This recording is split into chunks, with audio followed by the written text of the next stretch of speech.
నమస్తే అండి. నా పేరు కిల్లో రాజన్, జీసీవై పార్టీ పాడేరు ఇన్ఛార్జిని, అలాగే జిల్లా ఇన్ఛార్జిని.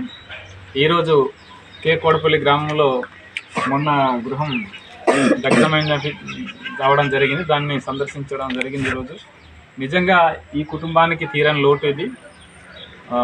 వాళ్ళకి జీవాధారమైనటువంటి ఆ ధాన్యం బస్తాలు కానీ, ఆధార్ కార్డులు కానీ, అలాగే పట్టాలు కానీ అన్నీ సంబంధించినటువంటి పేపర్స్ మొత్తం కూడా దగ్ధమైపోయాయి. పిల్లలవి డ్రెస్సులు కానీ మొత్తం కూడా కాలిపోవడం జరిగింది. ఇంత నిరాశ్రయులుగా ఉన్నటువంటి ఈ కుటుంబాలని ప్రభుత్వం తప్పకుండా సహకరించాలి. వాళ్ళకి నష్టపరిహారం తక్షణమే చెల్లించి వాళ్ళకి గృహ నిర్మాణం కూడా చేపట్టాలని చెప్పేసి మేము డిమాండ్ చేస్తున్నాం. ఎందుకంటే ఇది చలికాలం.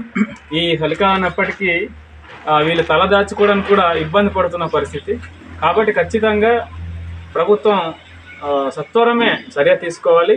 అలానే ఈ సంబంధిత అధికారులు కూడా ఇక్కడ ఎంపీడీఓ గారు కానీ, అలాగే ఎంఆర్ఓ గారు కానీ, అలాగే ఇక్కడ సెక్రటరీ గారు కానీ వీళ్ళు మరి తక్షణమే చర్య తీసుకొని వీళ్ళకి ఉపాధి చూపించే మార్గం, అలాగే వీళ్ళకి ఒక ఉండడానికి ఒక మరి తాత్కాలిక గృహం నిర్మాణానికి కొంత వెసులుబాటు కల్పించాలి. సహకారం తప్పకుండా ప్రభుత్వం చేయాలని చెప్పేసి మేము డిమాండ్ చేస్తున్నాం. తప్పకుండా మీ తరఫున ప్రభుత్వాన్ని కూడా మేము విన్నవిస్తాం. మీకు న్యాయం జరిగే వరకు మేము ప్రభుత్వం మీద ఫైట్ చేస్తూనే ఉంటాం. మీరు ధైర్యంగా ఉండండి. సరే అయితే.